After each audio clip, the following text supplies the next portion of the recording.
Hello, Saturday. We're going to start off with this household finances market PMI chart for the United Kingdom and Great Britain of Ireland, or exactly what it's called. 3, 2, 1. Hello, Saturday. This opening chart is household finances from market PMIs for the United Kingdom of Great Britain and Ireland. And we can basically see from it the shape of their dippiness. Over on the far left there, Jan 09 is the Great Recession dip, coming out of that and then dip down again into the UK's doubler dipper and then up again, and you can see that the triple dip isn't on yet.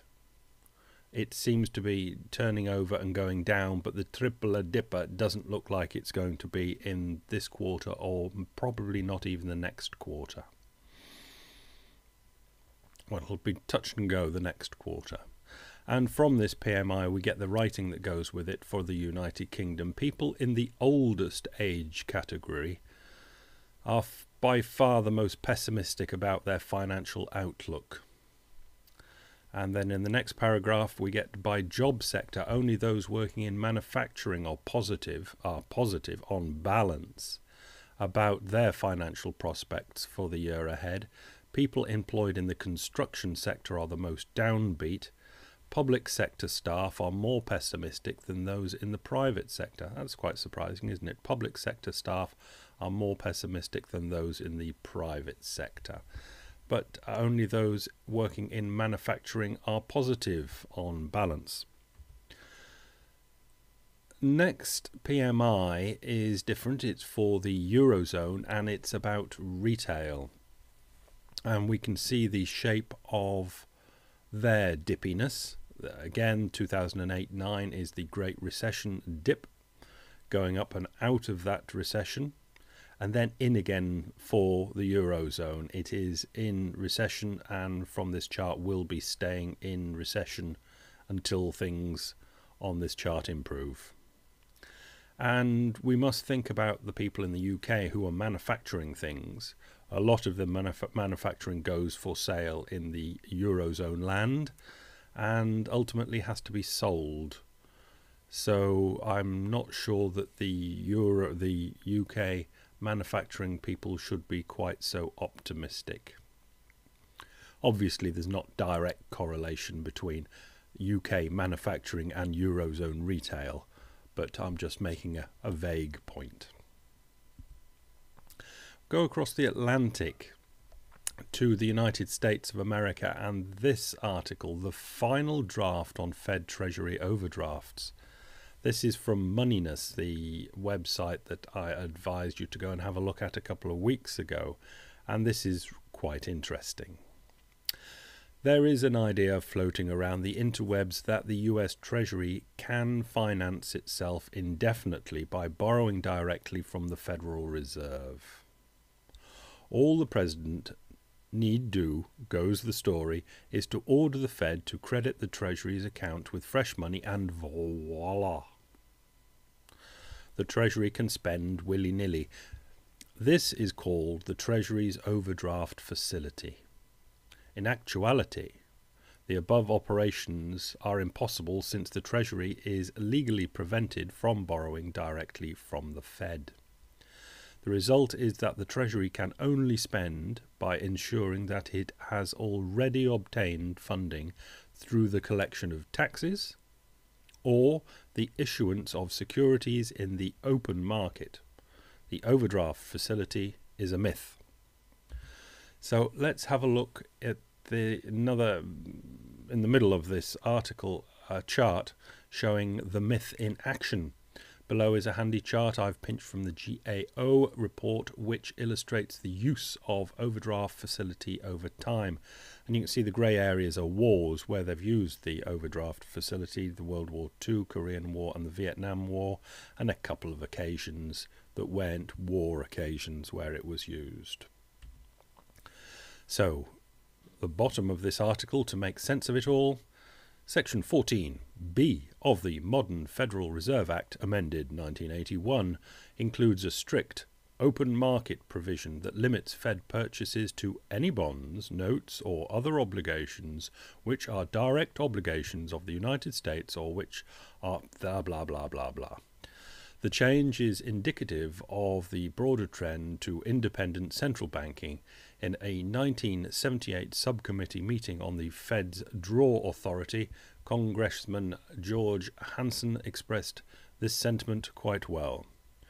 The authority is left over from the days of explicit Fed support for Treasury financing, when monetary policy was clearly subordinated to the Fed.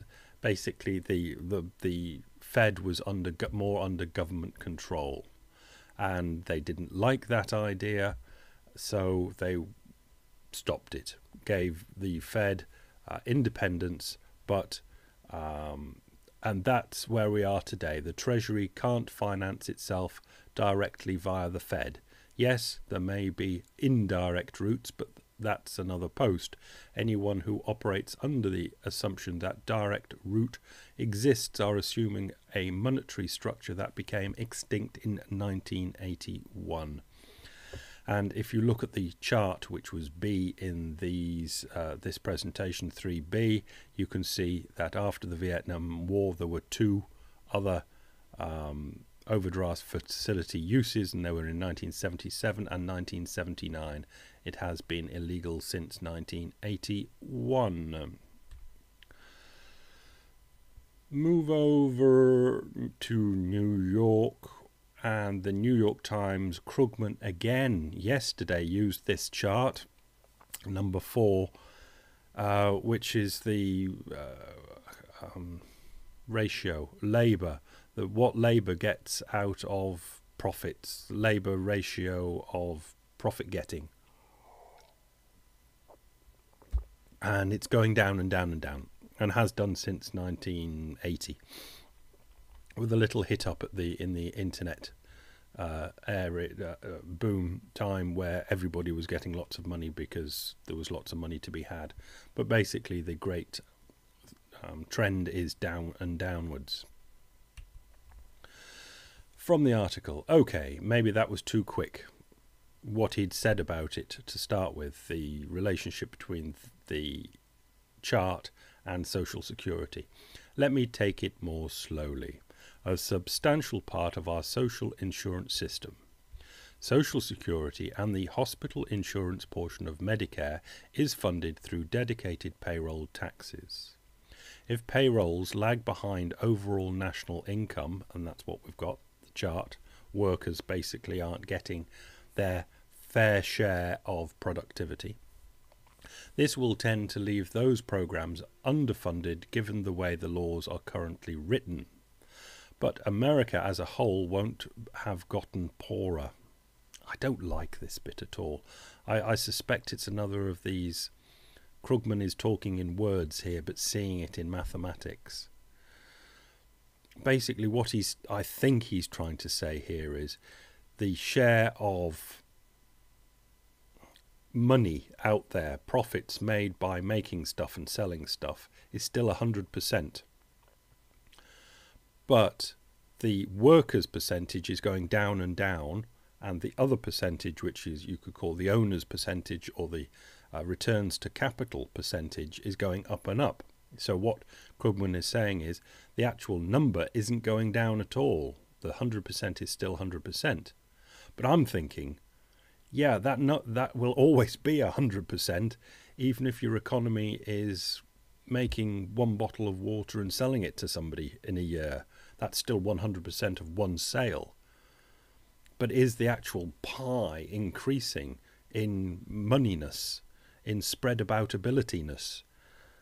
It'll always be 100%, but is the pie actually getting bigger or smaller? And my economic brain says if the workers are getting less and less money, less and less retail spending, less and less is being made, the pie is getting smaller. But let's let him go for it. But America as a whole won't have gotten poorer. The money is still there to support the programs. It's just coming in the form of capital rather than labour income.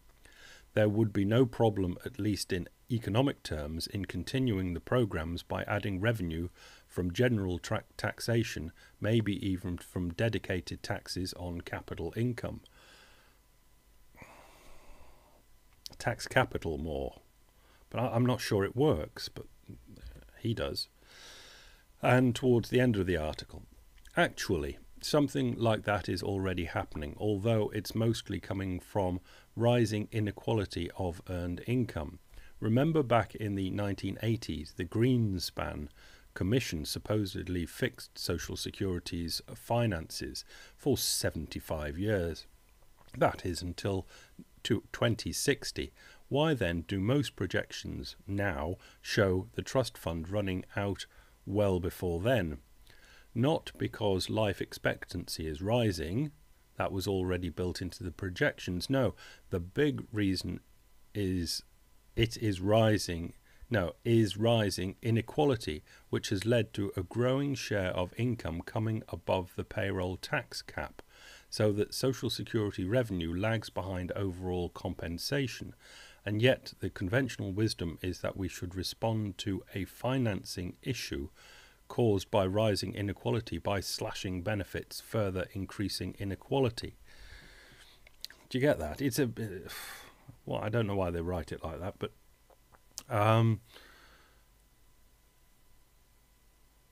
payrolls are going down. You can't get the money from the payrolls anymore to pay for the Social Security type spending, so you have to reduce the Social Security type spending.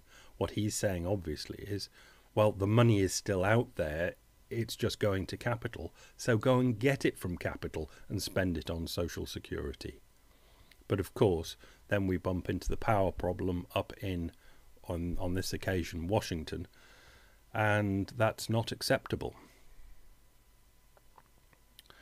Basically, it comes down to the Social Security problem, where they say if the people want Social Security for themselves, then they will have to pay for it by themselves, from themselves, to give to themselves.